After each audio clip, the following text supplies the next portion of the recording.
Ladies and gentlemen, this probably will be the only time this offseason I'm actually going to say this. The NFL is finally starting to put a little bit more pressure on the Dallas Cowboys to get some of their contracts done with their star players, and some of these deals may need to get done a little bit earlier because now they're starting to get into a territory where they will legitimately cost themselves being able to bring in a good player just by waiting one extra offseason. Let's get right into this as Micah Parsons gives the latest update on his contract extension and how TJ Watt, Aiden Hutchinson, and the rest of those guys' contract negotiations impacts his. And we have some other news concerning several other players on the Cowboys and their contract situations as well.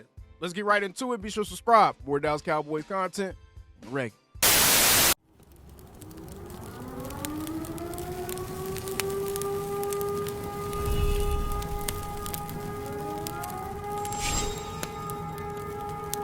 Shut your up. All right, first things first, let's go ahead and jump right into the news concerning Micah Parsons and his upcoming contract extension with the Dallas Cowboys. We're going to read this article by Nick Farborough for PennLive.com. All right, it goes. Micah Parsons has no questions. He will get his money when it's time. As Parsons and the Dallas Cowboys remain in talks with one another, the all-pro edge rusher has continued to show up to the team's spring program. In fact, the contract talks have become such a part of life that Parsons has started to tune it out. Instead, his chase for greatness has been powered by his willingness to show up, a show of good faith to the team that drafted him. The fact the Cowboys and Parsons have yet to come to a contract agreement only motivates the star pass rusher. I just work harder. Like, to me, I look at it like if people don't see your value, you don't cry and sit down. You just work harder. You got to show people your value. I just think that's the difference. Like, I go, okay, bet, and I just work, Parsons said after his camp on Tuesday. Parsons, 26, does not feel like watching the edge rusher market is of interest to him. Despite Myles Garrett resetting the market, Parsons is almost guaranteed to get more than Garrett's $40 million per year. Pittsburgh Steelers star TJ Watt and Cincinnati Bengals star Trey Hendrickson are embroiled in contract disputes. Meanwhile, the Detroit Lions seem primed to extend star Aiden Hutchinson. That doesn't affect Parsons that much, though, and he is not in a staring match waiting for one of those edge rushers to ink their deals. He said, quote, "No, because they numbers got nothing to do with mine, and my numbers ain't got nothing to do with them," Parsons said about watching the edge rusher market. Like, I'm younger than Hendrickson. I mean, Hutchinson's coming off an injury. Everyone's circumstances is completely different.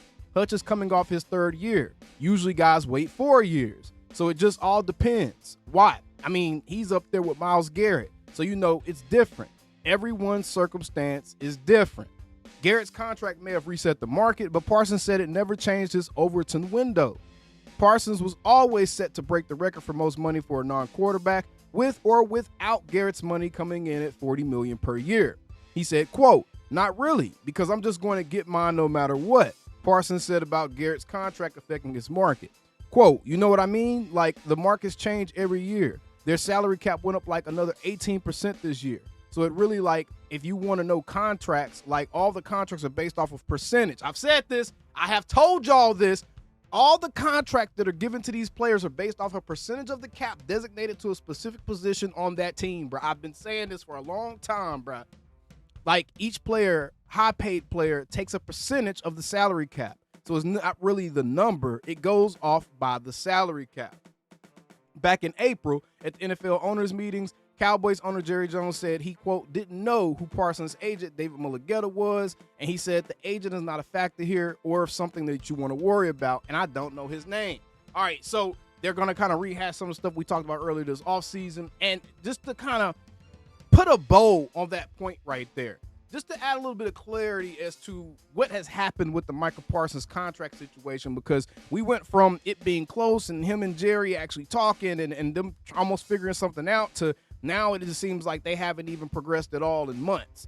And the reason for that is Jerry and Micah did in principle agree upon a number. They agreed upon the rough structure, the rough blueprint of what the deal would look like, right? And Jerry then sent that offer to Micah's agent. Micah's agent sent a counter offer back to Jerry. He essentially told Jerry, like, nah, man, This ain't the deal that we want to accept. Me being his negotiating, his agent, this ain't the deal we want to accept. This is more in line with what we want, and that's where things have been left. Ever since Jerry and Micah kind of had a handshake deal kind of situation, and then Jerry sent the offer to the agent sent his offer back, and the communication pretty much cut off there. So that is kind of where things stand as it pertains to the negotiations. Now, as it pertains to the stuff that Micah actually said in this, I actually like a lot of what he said because I've been saying this from the beginning.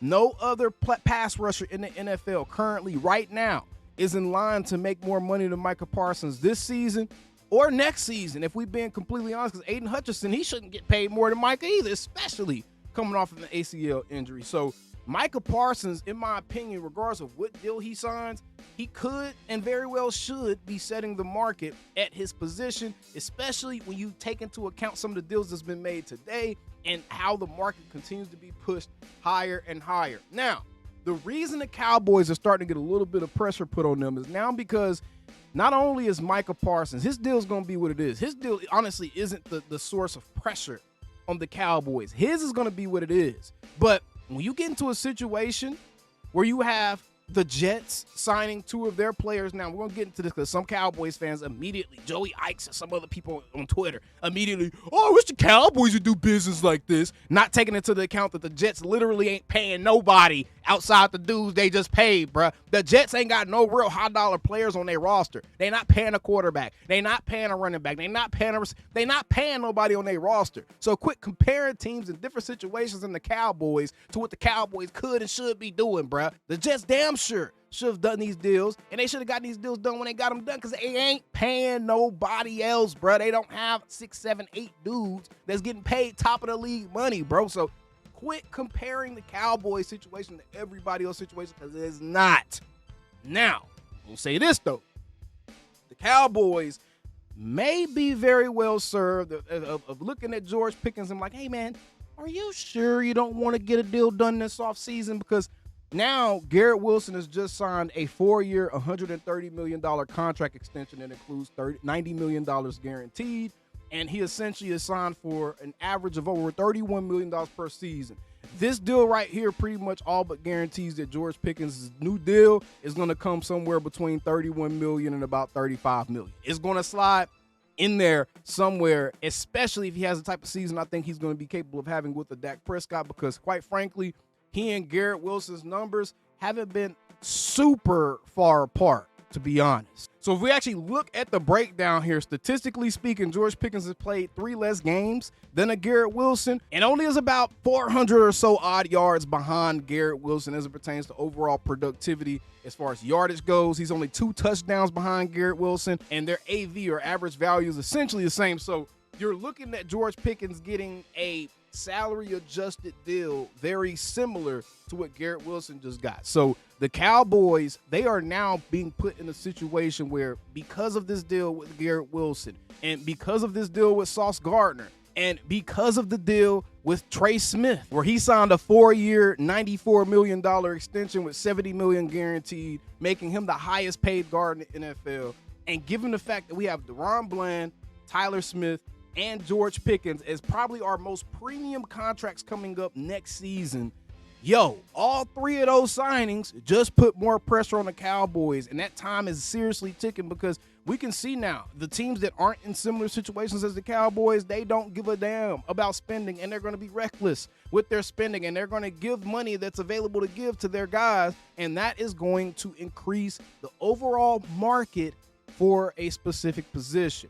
Now we have Tyler Smith, Daron Bland, and George Pickens all looking at deals that are probably going to be $3 to $4 million more expensive than they would have been had the Cowboys been able to get some of these contracts done with their own players earlier. Now, I'm going to present the other side to this because it's very, very naive and ignorant to just assume that the Cowboys are doing this on their own volition. Y'all have to remember, bro, the agents have to be willing to play ball. Think about the quote that Micah just gave, 5-6 minutes ago that y'all were listening to when he said usually guys do their negotiations in year 4 of their deal, not year 3. So that lets you know right there that the players even understand the proper timeline for them to maximize the value on their contract, so that way the Patrick Surtain II, a guy that just won Defensive Player of the Year at cornerback position. He's now the 5th highest paid corner in the league, just a season removed from signing a new extension, because guys have gotten so much more money than him this offseason. So if the Defensive Player of the Year is now the 5th highest paid, it's very, very easy to assume that anybody that's coming up getting paid, they're going to continue to increase the cap as long as the salary cap is increasing. Once we get to a place where the salary cap kind of plateaus and it doesn't continue to increase year over year, then you will see deals not skyrocket as much the next season. But at this point, if the Cowboys really, really gamble and they do business like they normally do business, bro, they're going to end up spending, on average, between all three of the guys, George Pickens, Daron Bland, Trey Smith, and Tyler Smith, they're going to end up spending about $12 to $15 million more per season, average annual value, than they would have had to spend had they managed to get these contracts done a little bit earlier. So I'm hoping that the Cowboys are kind of seeing the trend here with how these agents are absolutely bending over all of these teams in the league. And it's just not the Cowboys no more, y'all. I don't care what y'all say. The Cowboys have never been so bad at their job. They have never been so bad at their job that they caused the entire league to be at a standstill with signing a rookie, because those vets aren't the only guys that the Cowboys need to sign. They still haven't signed their second-round pick, Donovan Ezeiruaku, because the Texans are so damn goofy, bro. See, this is what I'm talking about. We live in a vacuum. We live in a black hole to the point to where we only think that the Cowboys are capable of doing bad business. The Texans did terrible business by giving Jaden Higgins a completely guaranteed contract, and it's caused 30 of the 32 second-round picks to be unsigned because of that disagreement over guaranteed money. So they created a very, very, honestly, detrimental to progress in contract relations type of situation by signing their guy that way. So now we have to take a look at, okay, we don't have Micah signed just yet. Donovan Ezeiruaku, his deal isn't done yet. So is he actually going to participate in training camp without a deal? Is Micah going to participate in training camp without having that future security in place? I don't know. And can the Cowboys really afford to go into training camp this season without two of their top edge rushers out there to help kind of iron sharpen iron and hope that offensive line get into shape? You can't really afford that, in my opinion. So at this point, I'm expecting the Cowboys to start getting some contract news to start rolling probably around the time training camp starts. So late July is when it was really honestly when I expect to see Micah Parsons' deal get announced. And I'm hoping that the Joneses are paying attention and they go ahead and try to figure out something with Daron Bland, Tyler Smith, and I know George Pickens has already said he wants to play this year out. So they're not going to be able to sign him early. So you can't blame the Cowboys for having to spend more on George Pickens, bro. He already said he wants to play the season out because he knows what he's worth, right? But I'm hoping that they can start negotiations with a Bland, with a Tyler Smith, because if you have to end up paying Daron Bland close to $30 million per season, you are 100% going to have to get rid of one of those corners, because you cannot afford to be giving $50 million of cap space to that corner position with just two guys, bro. So them getting Daron Bland's deal done earlier and them maybe saving $4, $5, even probably $6 million per season on that deal, that could be the difference between them keeping a guy like a Trevon Diggs around on a reduced salary or having to get rid of a guy like a Trevon Diggs. So, yeah, it is a little bit more pressure. It's a lot more pressure on the Cowboys now to actually start getting some business done, because now the contracts are starting to skyrocket to a point to where, yeah, you're getting put in a spot where you have these really top dollar players and you're going to have to start sacrificing in other places. You know, you have the cap right now. If you wait too much longer, you are going to have to start sacrificing in other places to get these deals done. So just a little bit of update there on the Cowboys contract situations with various players, man, as the league is starting to get some deals done. But again, do not look at these other teams and just assume that they're a model of good business, because they freaking aren't, especially the Jets. And let's not act like the Jets didn't have Garrett Wilson and trade talks and all that stuff earlier this offseason. So y'all got to cut it out. Cut it out every time you see some news happen. Stop being down on your own team, bruh. Please get proper context and develop a more nuanced thought. Please, bruh. But either way, appreciate you guys tuning in. Be sure to subscribe for more Dallas Cowboys content like this on the regular. See you guys on the next one. Now, them Cowboys. Calling me, texting me, paging me, asking me, am I still the ball? Y'all usually check on me. Listen.